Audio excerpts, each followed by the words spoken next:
Okay. All right, everybody. So all I could see is Nikki's pretty little face in the corner, but I know that there's a bunch of you guys on here. So thank you so much for joining us today. We got a good crowd because we're going to be talking about something that I feel like we are seeing a little bit more of now. People are getting really creative, thinking outside of the box. So we're going to give you some ideas.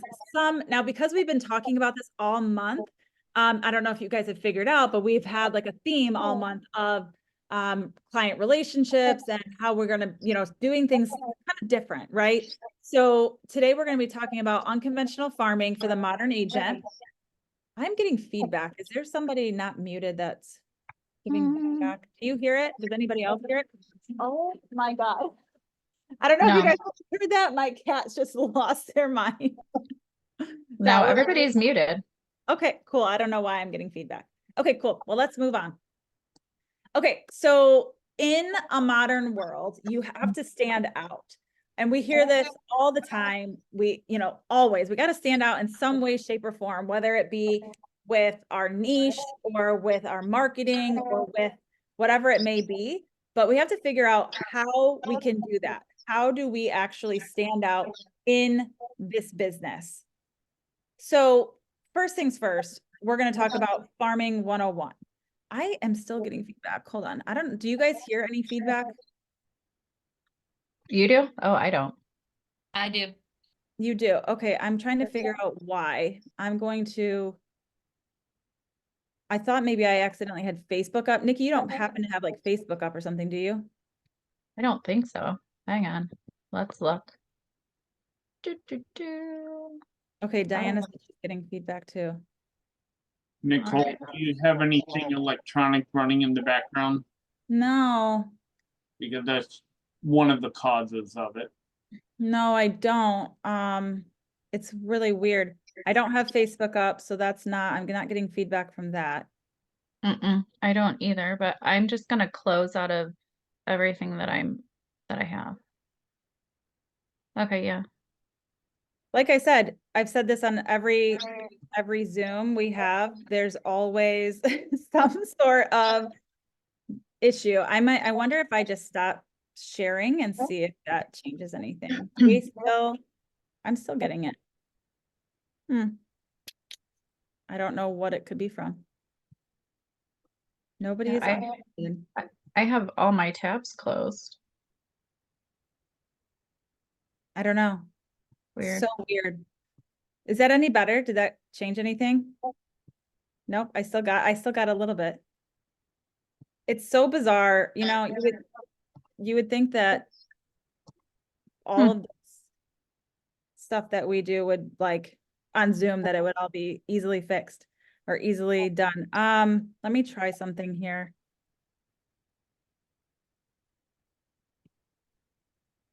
Okay, can you guys hear me? Yeah, Yeah, I okay. can hear you. All right, maybe I changed the microphone on here, but I don't know that that's gonna make a difference. All right, well, let's try to go back to this and see if we can get through. If not, then maybe we'll have Nikki go. Could it be because it's streaming on Facebook? I don't know. We haven't had that issue before. But for some reason now I can't find my screen. Here we go. Okay, well, let's try anyways. Can you guys see my screen? Nikki, can you see the screen? Yes, I can. I'm still getting feedback, so I'm not sure what the deal is. Let me, I don't know, pull the camera away more. Phone's on silent. I don't know. All right. Farming 101. So for those of you, most of us, I'm sure, already know what farming is, but for those of you who don't or are new agents, I know we have at least one brand new agent on the call today. So we'll talk a little bit about it. So a good farm typically is at least 100 to 250 homes. Some neighborhoods are way more than that. Like my neighborhood has like 700 homes in it. A lot of neighborhoods have more. You don't necessarily have to farm to the entire 750 homes. You could pick like maybe a few blocks surrounding your house, or maybe you have a really nice neighborhood nearby that has really good priced homes that you want to farm. It doesn't necessarily have to be your neighborhood. It could be the one by your kid's school or a nice expensive neighborhood that you want to break into. Any of those things are great farms. So farming, for those of you who don't know what it is really just providing value to that area in hopes that they will come back to you from seeing your face a million times, that they're going to want to use you for their real estate needs. So you need to plan your content. So it's more than just sending postcards. We could send postcards. We all are realtors. We all get postcards all the time. It's more than just that. Now, I think that that's a great strategy that you could do that, but I think it should be in conjunction with other things like becoming that neighborhood go-to person. So something that's helpful to the locals, like a market report, local events, like an event list, a social media group, or a neighborhood website. I think all of those things are great opportunities for you to get in front of your farm, regardless of, kind of where it is. You need to track all of your business. So if you're sending out, and this is where I kind of have some issues sometimes, where I will send things to one specific neighborhood and I'm not really tracking the addresses I'm sending to. So that causes some issues sometimes. And because I'm not following up on my own progress. So that's what we need to do. We need to make sure that we're tracking. So if somebody calls you from your flyer or from your market report or your local event list, you want to make sure that you're tracking all of that in your CRM to know that, hey, your business, this plan is working. So we need to make sure that we're doing that and celebrating those successes.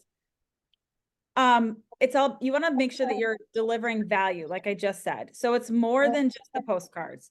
Oh, that's like literally the exact same. Yeah, I see that now. I'm like, what I did. It's because I copied that section. I was going to put that in, but we'll ignore that. And I'll just tell you what I was going to say there. You want to make sure you're sending value. So the value is going to be, the things that are important to them. So I think the plan your content was supposed to be a little bit different. It was going to be about doing market reports, local event lists, whether you're going to do like CMAs for that neighborhood, maybe not necessarily a market report, but maybe you're going to do CMAs for that whole area. Maybe that neighborhood is very kind of cookie cutter. You can use the same CMA for all of them. Maybe it's promoting your Facebook group for the neighborhood, or you're going to be doing a can drive or something for a local charity. You could put all of that into something that you're sending out to your farm. That way, you're putting your name out there multiple ways. Nikki, I'm going to have you go. all right. So follow up. This is crucial. A lot of people will just on social media post and ghost. So you can't do that. You can't just send them something and then never talk to them again, because that is not going to be very effective and honestly a waste of money. So, the point in follow up is to nurture these relationships and generate leads from them that you can then turn into sales. So here are some suggestions on how to follow up. You need to go to the next slide.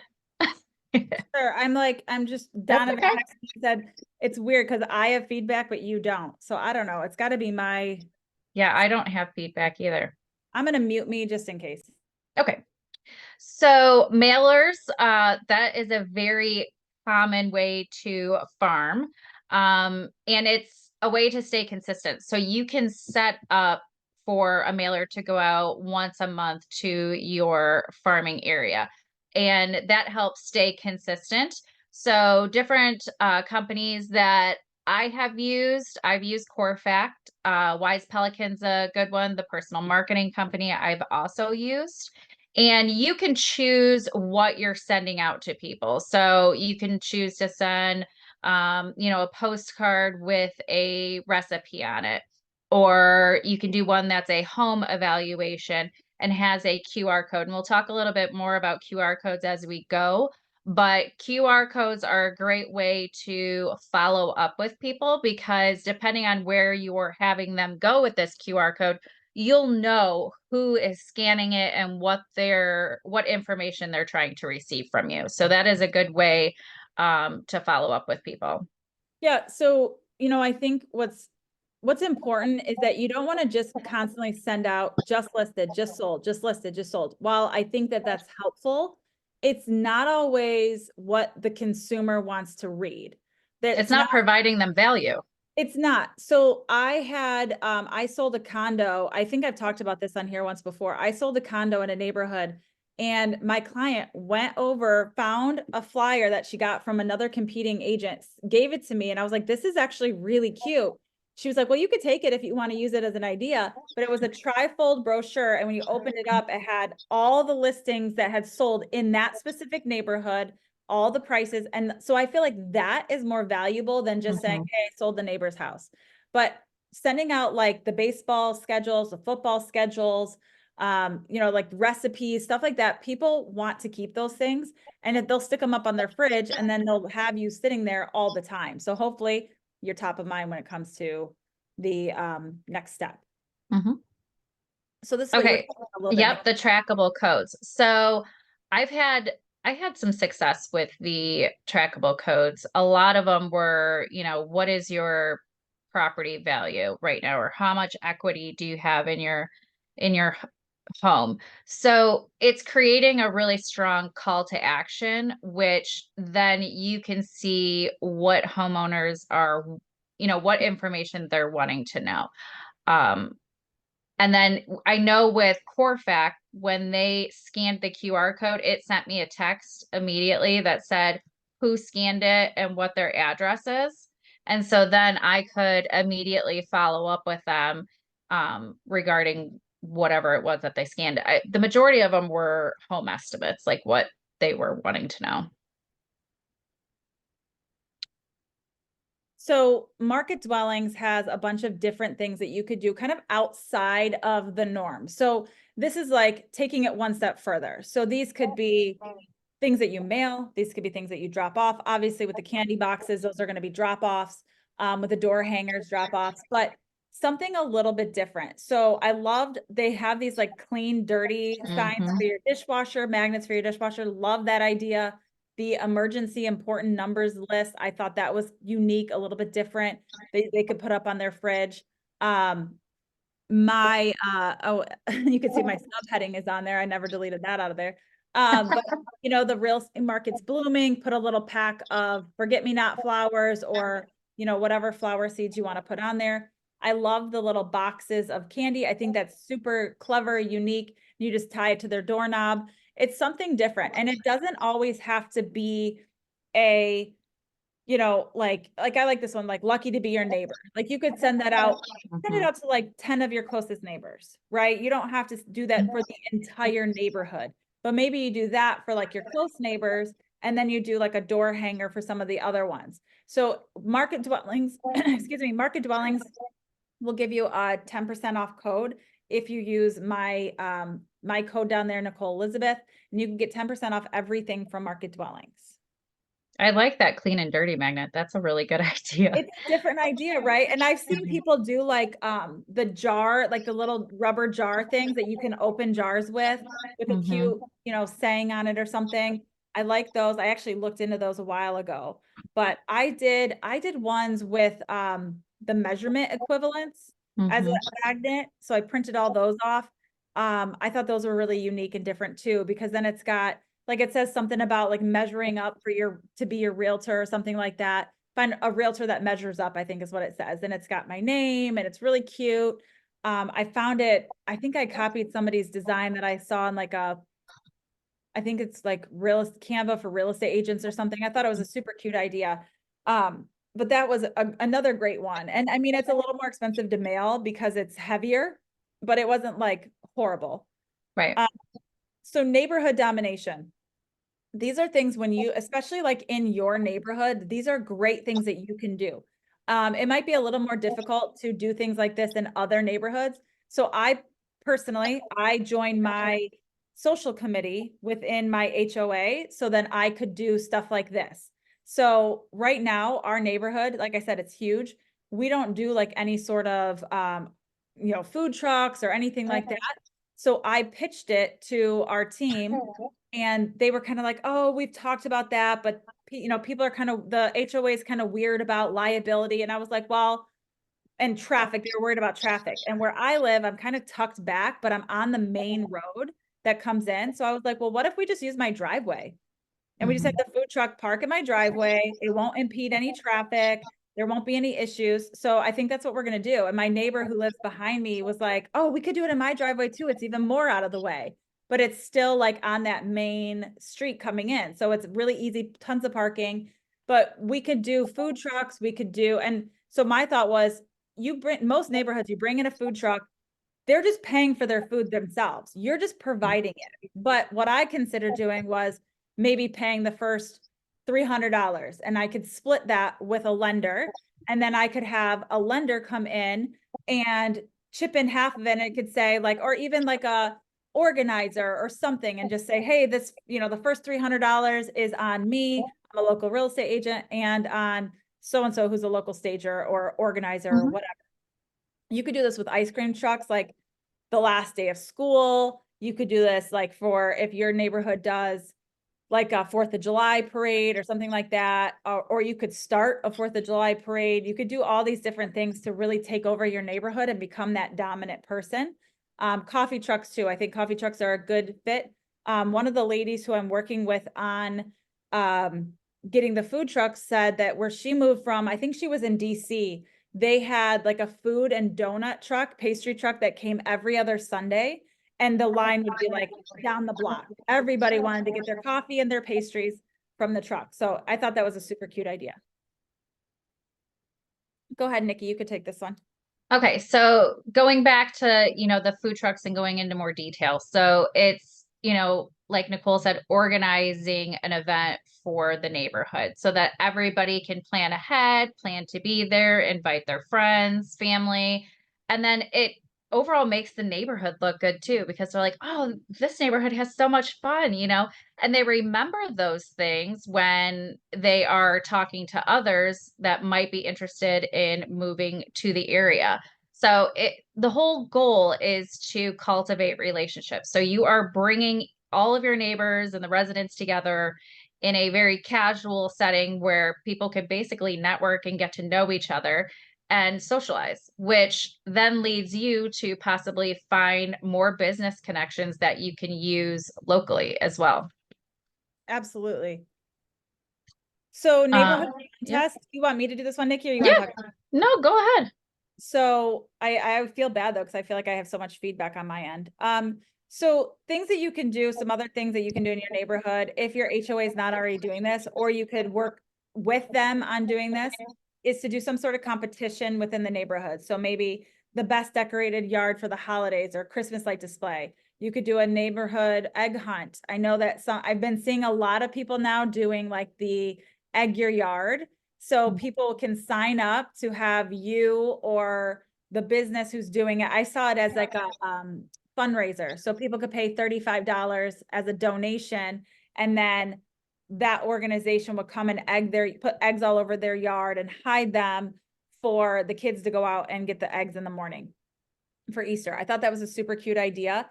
But you could offer prizes. Like I did it for my Facebook friends and sphere, was a pumpkin carving contest. So all they had to do was submit a photo, and they had to tag me in it, they had to post a photo and tag me in it. And then at the end of the, I don't know, 2-week run or whatever I did, I gave them all a 20, like whoever entered, I picked one out of a random drawing, and they won a $20 Target gift card. So that was awesome. It went really well. I had a lot of people who were interested. But doing some fun contests or competitions in the neighborhood is a great way to also get your name out there, because you can say, hey, this is, you could win the best decorated house from Nikki Wolf Group, or something like that. It'd be a cute idea. You get bragging rights. It encourages competition too. Everybody's competitive. So, they want to win. Right. So we talked about this on the last event too, just some ideas. So this is more, even though we talked before about pop buys and stuff, this was another way of kind of creating great relationships and doing different things. So you've probably all seen these things, but it's a great reminder. You can rent a dumpster for like $300, and people can come and dump their mattresses, all their junk that they have been accumulating in the corner. They can actually drive it on down, throw it in the dumpster, and then you can get the dumpster taken away. Garage sale days, a lot of people do neighborhood garage sales. but this is if your neighborhood doesn't do it, or maybe you're on a small block, you could, and do some sort of block party or do a garage sale for that street. You can organize anything like that. And again, that's just another way for you to talk to your neighbors, make sure that they know you, make sure they know what you do. Paper shredding day, that's another one when people have files that they need to shred, they don't know what to do with it. To be honest, I wouldn't even know where to go if I needed to shred a bunch of documents. So it's a great way to be able to help your neighbors, help your neighborhood, help the environment, all of those things. And you're providing value. So again, providing value to them.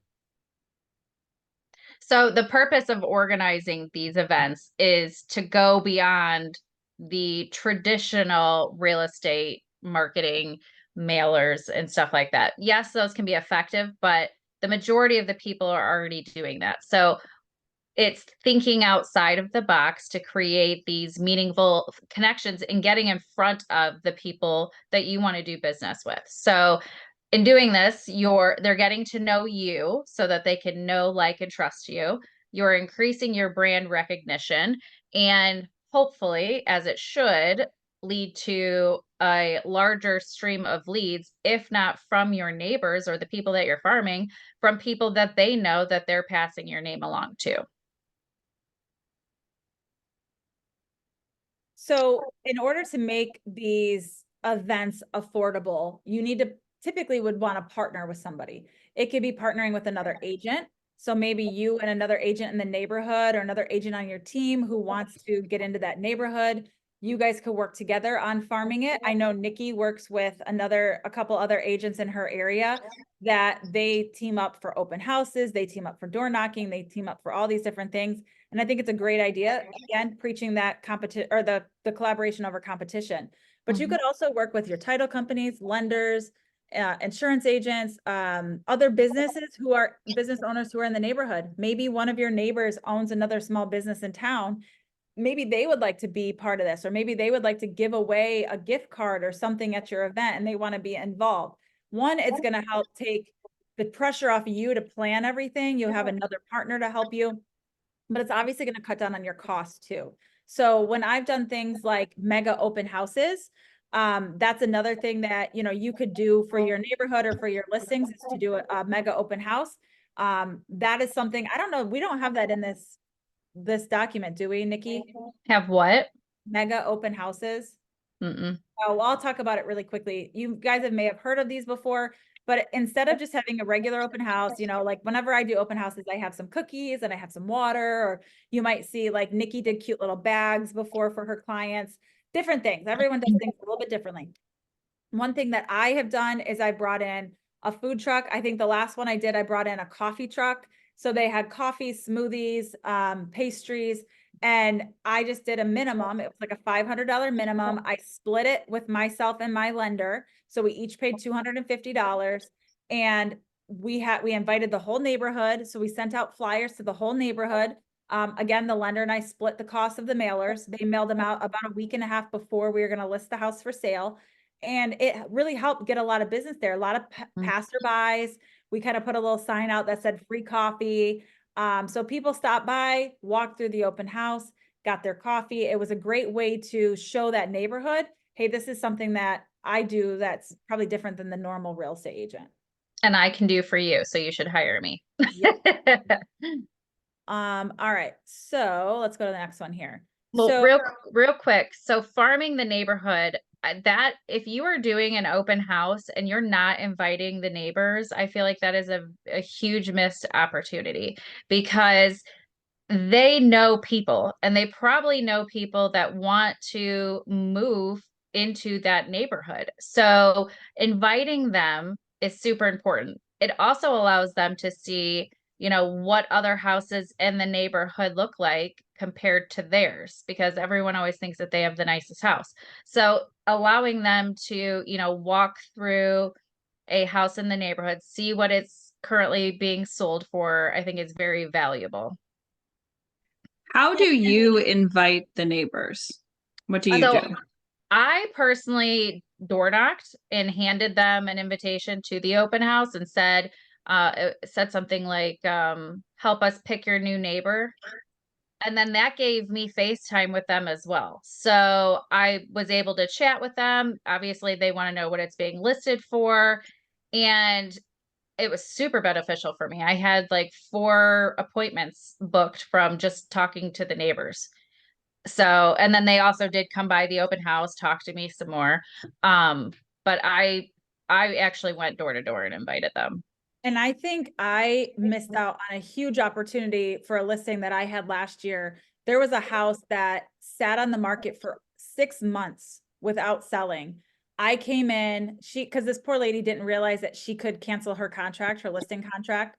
So I came in, I staged the house, and I had multiple offers the first weekend. We had, I think, 7 offers on the property first weekend. And I remember I was outside when I put up the pending sign. One of the neighbors was like, "Oh my God, you sold the house. It looks so much better."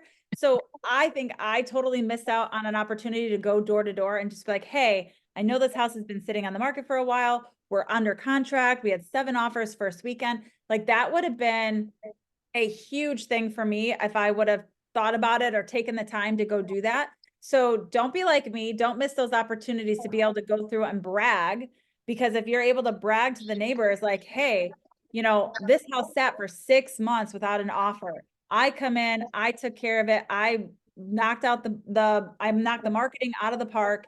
Those are testimonials that the neighbors may not see. The neighbors might not look me up on Google. They might not see the review. So getting in front of them and letting them know, I did that. I did something similar with a listing I had in another area. I had a condo.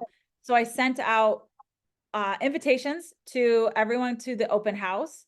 And then I sent out as soon as we got it under contract, I sent another one, said that was quick. And then I said, "Hey, we had, multiple offers first weekend. We're super excited. If you are interested in selling your house and want to know what your house is worth, send me a message or reach out to me," or whatever it was. But those postcards, when you're doing them in sequence like that, like, "Hey, we have a listing coming up, please come check it out. We're having the open house this day." I mean, it does take pre-planning because you do have to order all the stuff and you have to mail it out. So you have to give yourself a little bit of time.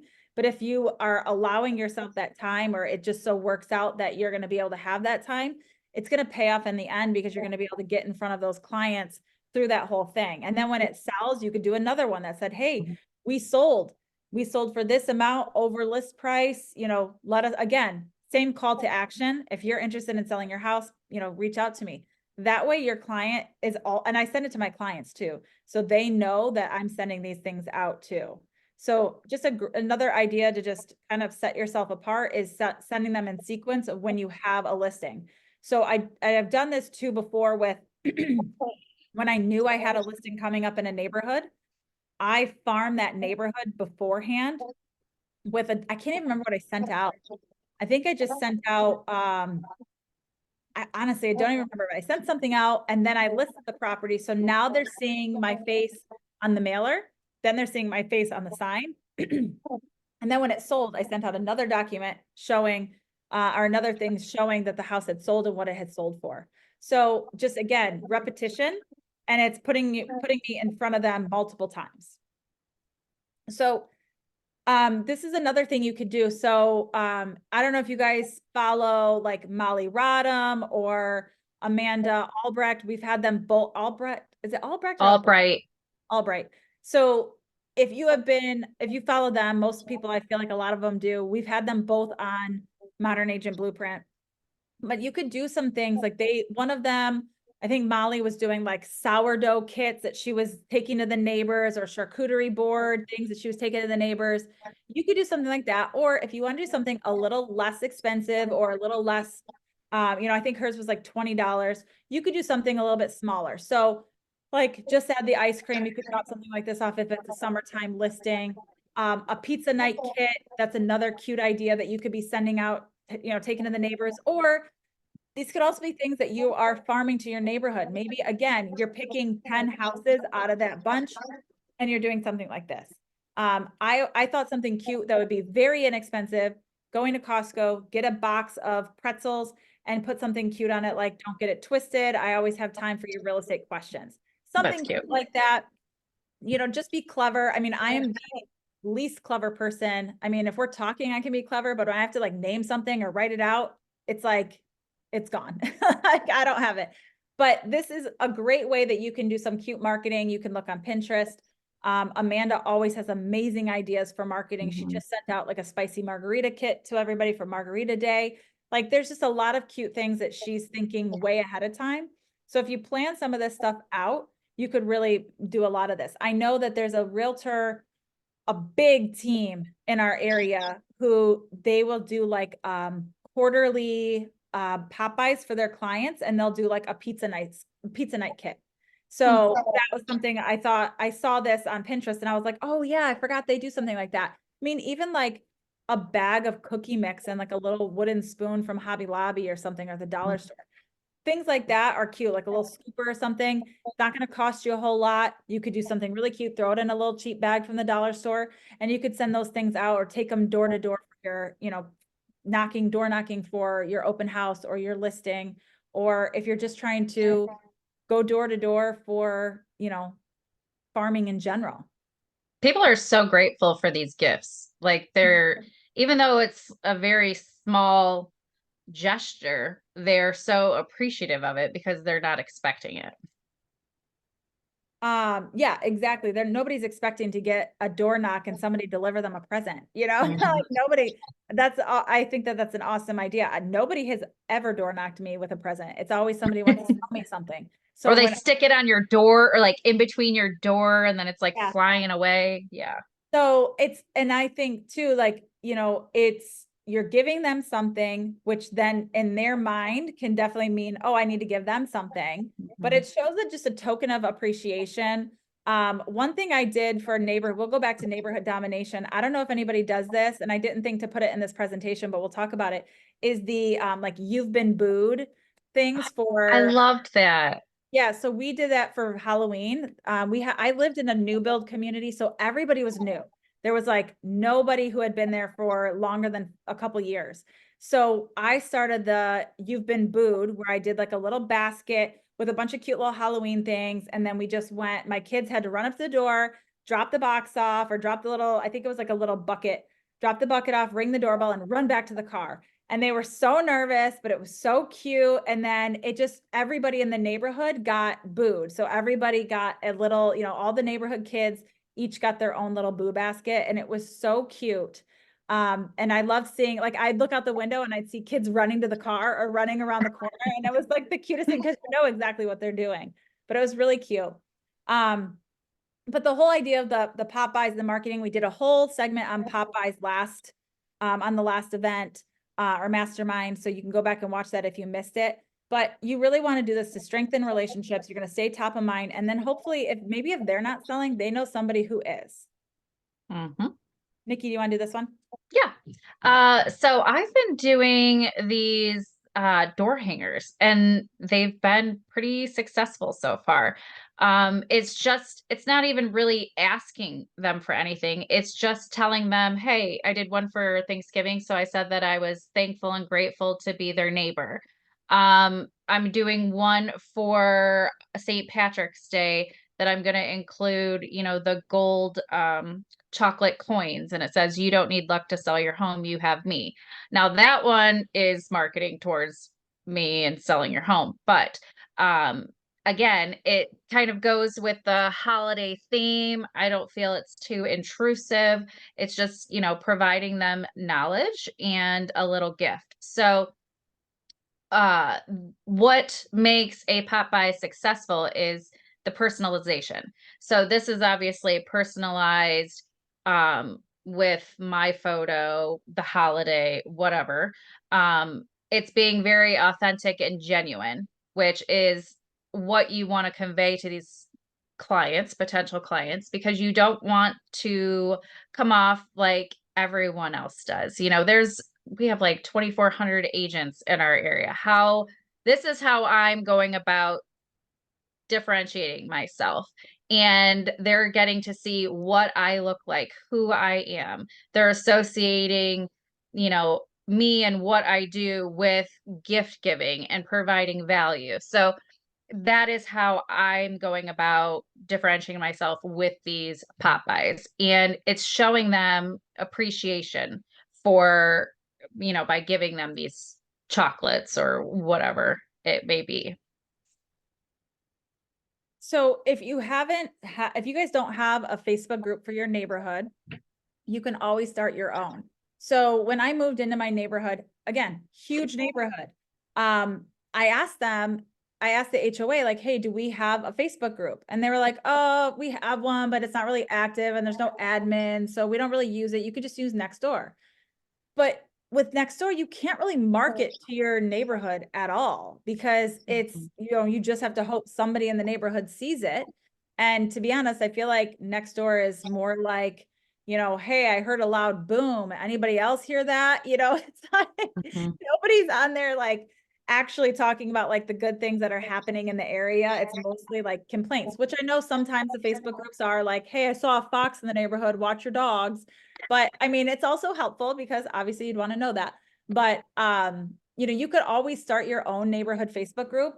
I don't know that an HOA would get mad if you did that, as long as you're creating you're being the admin for the group.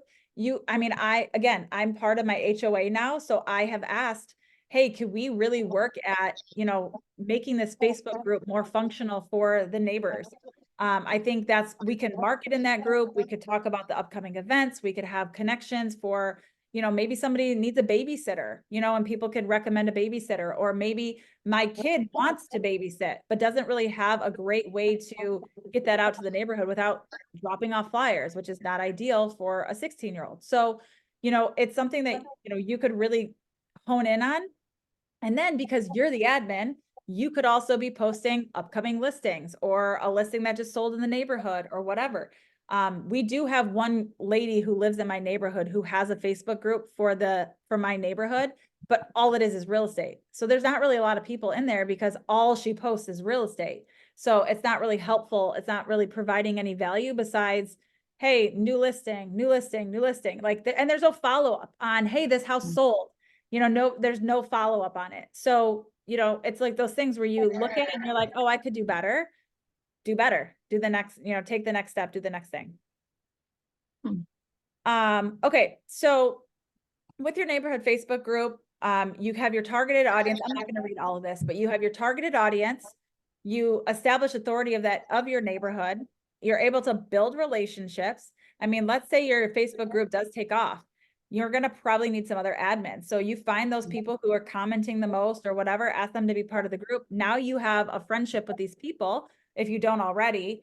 And now, you're going to have more help with the group. It can help with networking. So I know Emily has worked in her neighborhood group. She's part of her HOA. She was working with her group to do like photos with somebody in her neighborhood who is a photographer. She's a realtor. She offers photos for the neighborhood. So that's a super cute idea. Doesn't cost her that much money, and it puts her in front of a lot of people. It keeps the neighborhood updated on things that are happening as long as you are updating it. Again, this is where having other admins would come in handy to have somebody who is updating the group regularly on things that are going on. And it is a good way to generate leads because your face is showing up all the time in these groups. Let's say you don't want to do a neighborhood group, or maybe your house you have an apartment, or you are, that's a Facebook neighborhood group is not for you. Well, get into those mom groups, get into those, trade groups and stuff like that. Emily got me into this other group, and I'm seeing people post all the time looking for things. I've been in plenty of different mom groups in the past, and I feel like the people who do really well with conversion from those groups are the people who are in there posting all the time. Their names are always popping up, and whether they actually know them or not, they know their name. So when they see, like, I keep using Emily as an example, but she's told me about this. She wore her Emily Grish Realtor shirt to a neighborhood event, and they were like, oh, you're Emily. Oh my gosh, I see you in the group all the time. Like, those are the things, or I've seen you pass things out at the neighborhood. Thank you so much. It's those things where people might not know you, but they know you. And that's what's important. So this goes back to like providing some sort of value. So, and this is something that you can do. You can give them a QR code. You could actually print these out and hand them out. You could have an opt-in for people to, you could do a QR code and say, hey, fill out this form and I'll drop off this Ann Arbor Fall Guide or the Perrysburg, Ohio guide to, relocation guide or whatever. So I did, I have a relocation guide that I give out to people, but then I also I was doing like a fall guide. You could do a summer guide, spring guide, different things like, and so some of these things like fall spots. So I had different apple orchards or where you could get cider and donuts. I had photo ops. So some of the like sunflower fields or great places that you could go take your kids and take photos for free. I had like some of the restaurants that were, newly opened, like a bunch of different things. The football schedule I had in here for the U of M football schedule, I had that in there. I had a whole bunch of stuff in there. So it was like super hyper local. It's really good for Facebook ads too. Yeah. So I've ran Facebook ads with, the guide and was targeting people that were relocating to Perrysburg. And for them to download the guide, it took them to a site that they had to put in their name and email, and then they were able to get the guide. So I was capturing their information, but then in return, they were getting the guide with all of the value in it. So realistically, you could do that for, several cities and run different Facebook ads. Yeah. I mean, and I was looking at the comments in the chat. Tracy was saying her neighborhood doesn't allow for door knocking and leaving things. So yeah, you do have to get creative. I mean, it makes your budget go up because you're spending money on mailing, but at least you're still getting your name out there. You're being creative with how you're getting things to them. So that, I mean, you got to be resourceful. So good job. Okay, so follow-up. So this is super crucial when you are farming a neighborhood.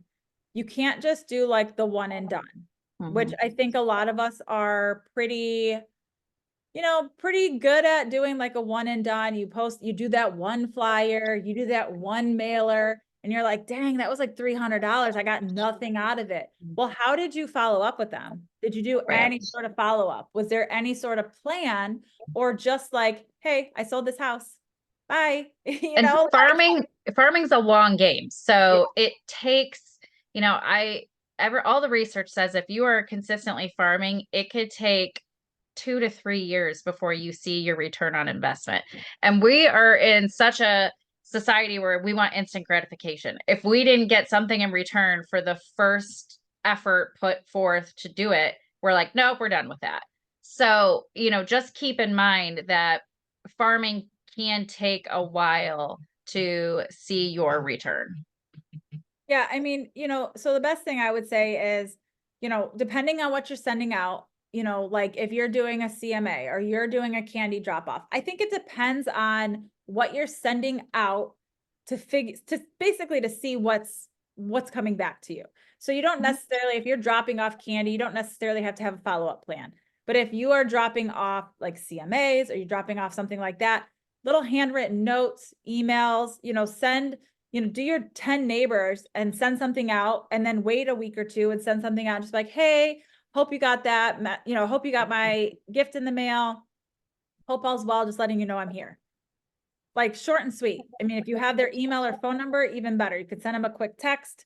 Like, hey, did you get that, that thing from me? Like I have a couple of my neighbors on my Reminder Media magazine drop off or, mailing. I mailed the magazines to everybody. So I sent it to all my last clients or all my clients that I have, that I want to reach out to. And then I have a couple neighbors that get it too. So, my neighborhood is a lot of older people.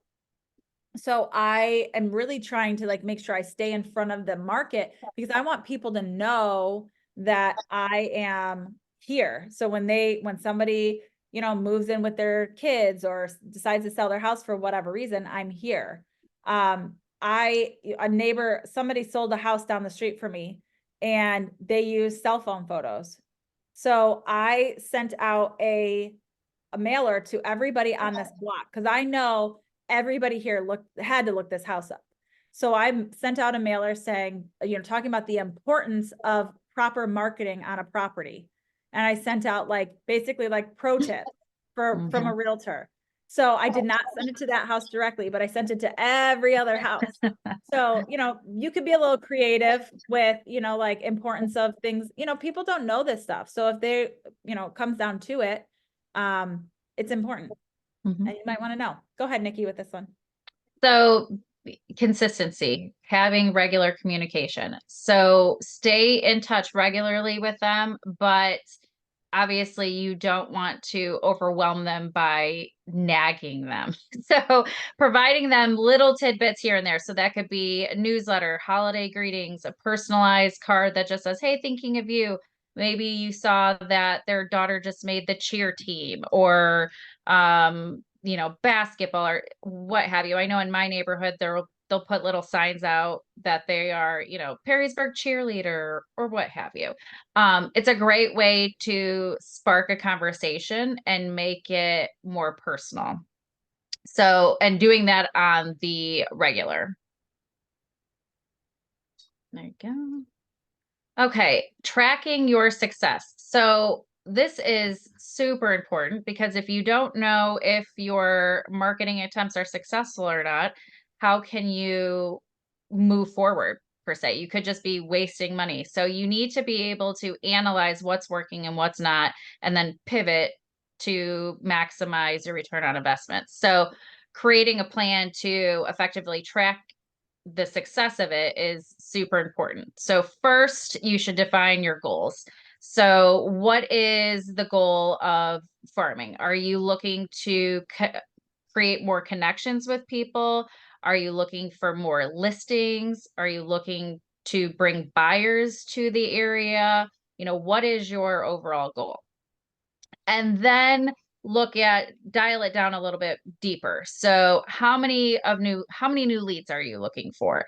How many did you generate? So I usually do this in an Excel sheet and just monitor, okay, delivered 100 door hangers to these specific addresses. Have I heard anything from any of them?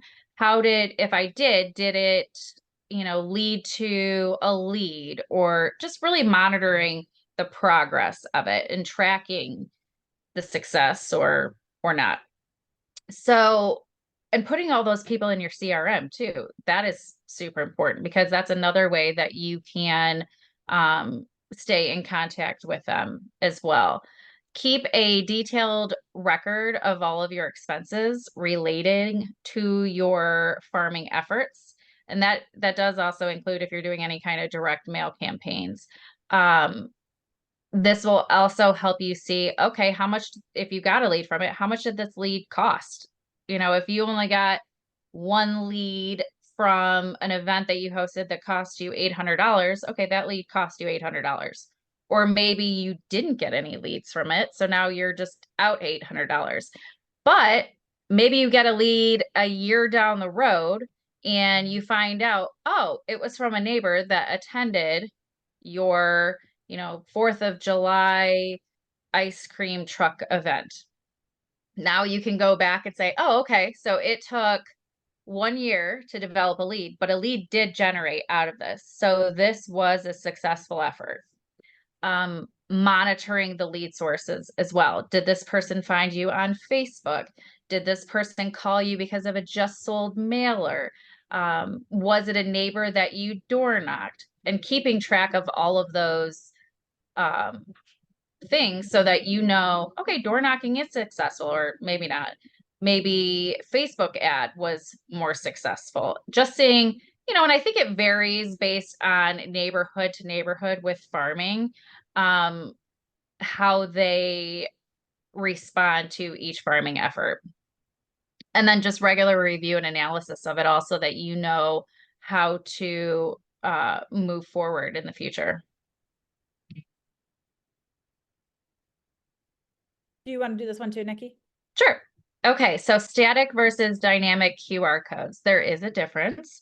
Static QR codes are free to generate, but they are unedible and untrackable. So it's makes it good for like personal use, or if you just want to send somebody to your website for fixed information, then that's what you would want to use a static QR code. But if you're wanting to track the analytics and who's opening it, when it's opening, you're going to need a dynamic QR code. Now, Canva doesn't offer built-in tracking or analytics yet for QR codes. However, they do have a plugin that you can use in their apps portion. So you can create a dynamic QR code in Canva and then link it to the MEQR generator.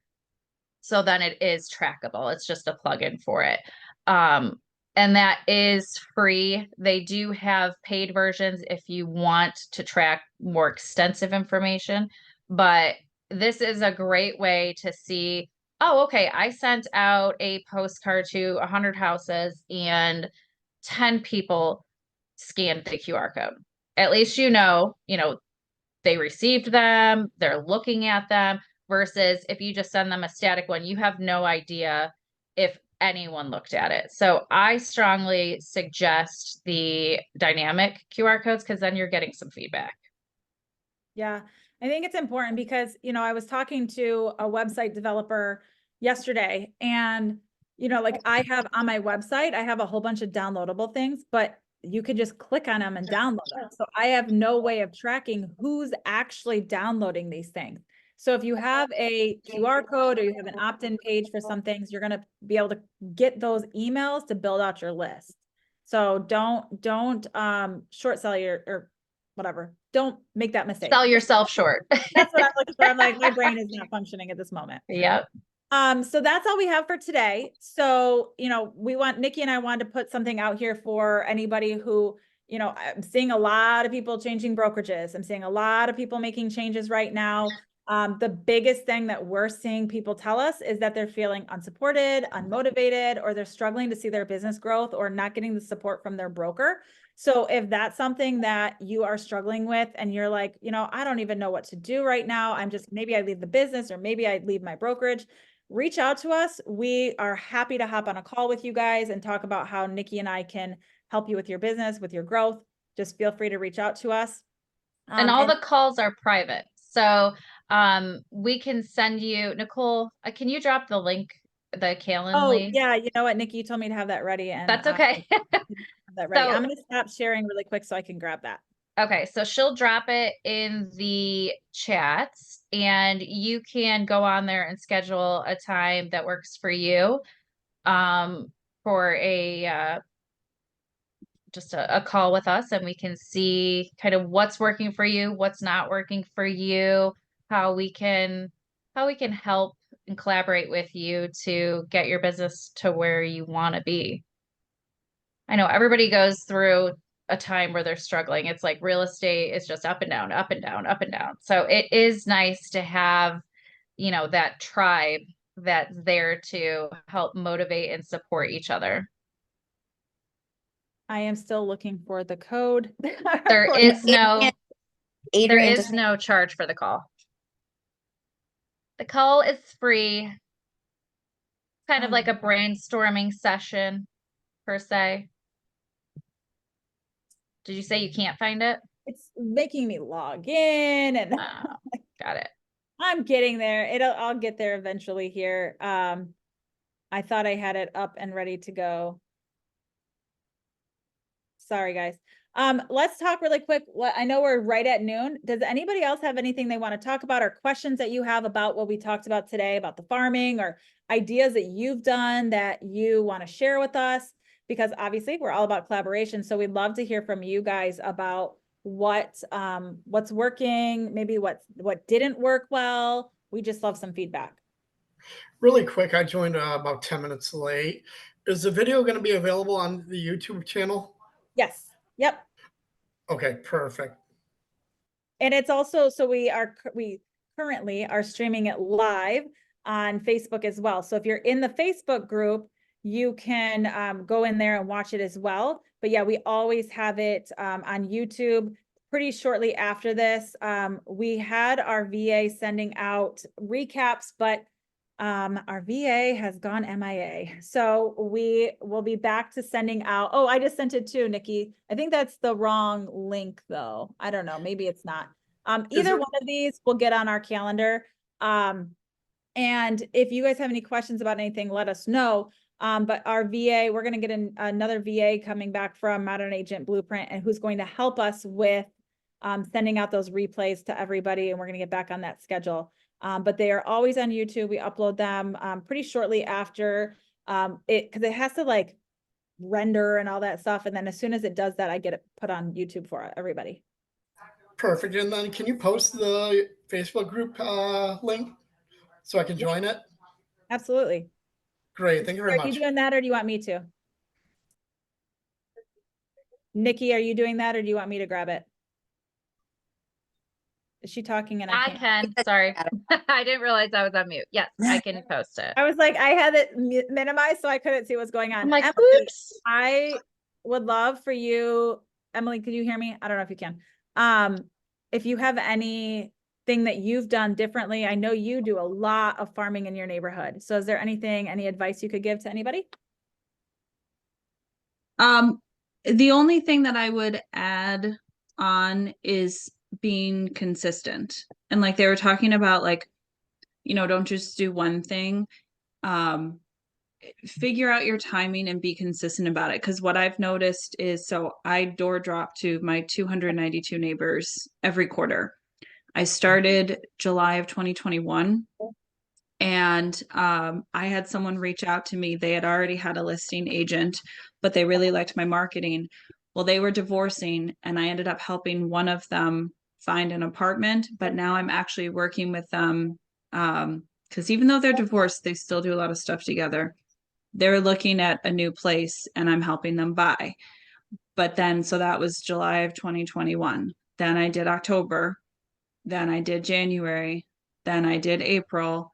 And then I had someone reach out in April and I sold their house last year. I did July and their listing went up in July. So I did like a full thing and invited the neighbors to the open house, all the big stuff. And then I did October. And then I had another call after that one, and I'm going to be listing her house next month. I did January. But now, like, neighbors expect me. As Nicole said, they're like, oh, you're Emily. I don't knock on their doors. People in my neighborhood are very like, no soliciting, don't do that. But they will, we talk about houses, markets, kids, neighborhoods, whatever. I've been invited to into people's houses to see the updates they've done.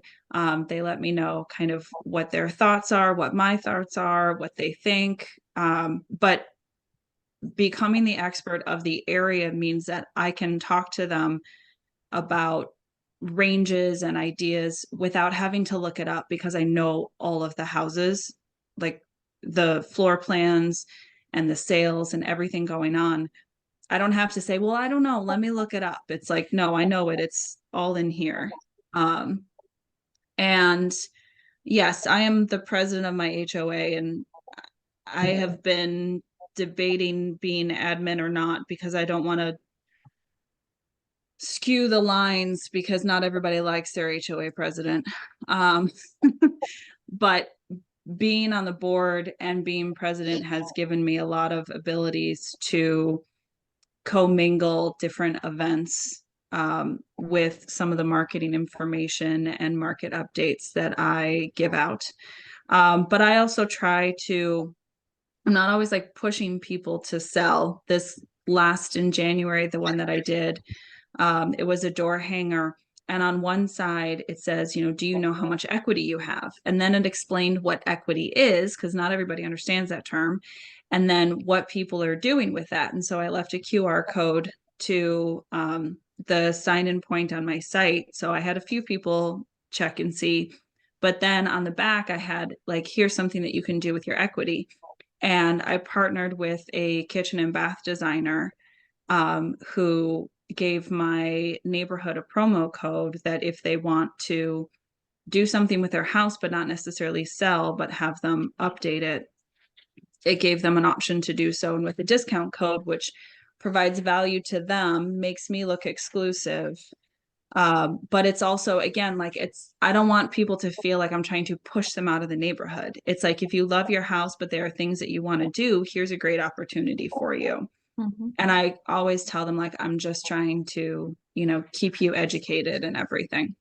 I also do the Kona ice truck in the summertime, and I've been thinking about doing the dumpster for the springtime too, because I think that's really great.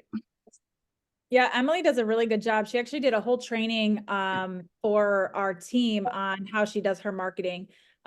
She's got an amazing brand that she's put out there. And I love that idea about the equity. So I am going to ask you to share that with me because I want to use that.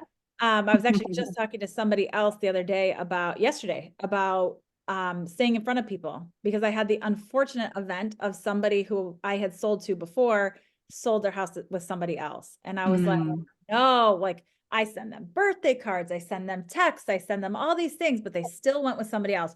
What could I have done differently? So I was talking with another agent about, well, maybe I should be doing sending equity, like, hey, you have this much equity in your house, like providing more value instead of just like the fluffy stuff. So I don't know. So that's on my list. So I will, I'm going to get with you on that. Yeah. I also do, for my clients, I don't know if anyone does HomeBot, but my lender and I use HomeBot, and that automatically will send people their equity reviews. I was hoping to send out clients equity reviews this past January, but life got nuts and it didn't happen. So it's on my list for next year. Awesome. So you said that you don't actually physically knock on the door, you just leave it on the door and then just go to the next one? I do. Yep. I just leave it there and go to the next. It would even sometimes, like, I love the conversations that I have with people, but sometimes I could be standing there for 15, 20 minutes talking to somebody. And with 292 homes to hit, it takes hours and hours and hours and about 30,000 steps. And I just want to get it done. And then that makes sense. Yeah. And then I guess, how would we be able to see your marketing plan? Well, maybe we have Emily come on and do a Modern Agent Blueprint. Yeah. That would be awesome. Hey, Emily, what are you doing next Tuesday? I have a closing. What time is that closing? Somewhere after 11 or noon, I hope. I think we're getting our nails done around that time. We Not on are. Tuesday. Not on Tuesday, ma'am. It is on Tuesday. Oh yeah, but Emily's on my team. Just so Yeah. there's that can we do it after Cabo when I feel a little less crazy? And then I would be happy to. We'll allow it. So we'll have Emily on. You guys, her marketing is like on point. So I'm excited. We'll have you on. You pushed me to Also, she was do a an marketing event. major in college. Let's not forget. Yeah. So Emily does a great job. She pushed me to do an Thank you. event locally. So I'm going to push her to do an event with all of you guys. All right, everybody. That's fair. Thank you for joining us today. We'll be back next week with, actually, Nikki and I are excited about the next one because we are going to be giving you guys a ton of different opportunities to get free leads, generate all kinds of leads. Some of them are pay as you close. Some of them, all these ideas, like ways to get leads without having to pay a bunch of upfront costs. So I am super excited. We have a whole bunch of stuff for you guys. So come back next week. Make sure you're following Modern Agent Blueprint so then you can see the events. We always post it on Facebook and Instagram. So follow us on all of those sites. And then if you guys want to schedule a call with Nikki and I to go over how we can potentially help your business, make sure to follow that link. My link was wrong. Nikki's was right. I deleted it out of there. So make sure you follow that link. All the videos will be posted on Facebook or they're on Facebook now, but they'll be on YouTube later today. And if you want our newsletter, we send that out that has all of the schedule for the month. as well as the replays and all of that. If you're not getting that, send us an email and let us know, or put it in the Facebook group and we'll make sure that we add you to that so that you're on the list. Yeah, just comment in the comment section on this video and we'll make sure you get on that list. All right, everybody, have an awesome day. See ya. Thanks, guys. This was so awesome.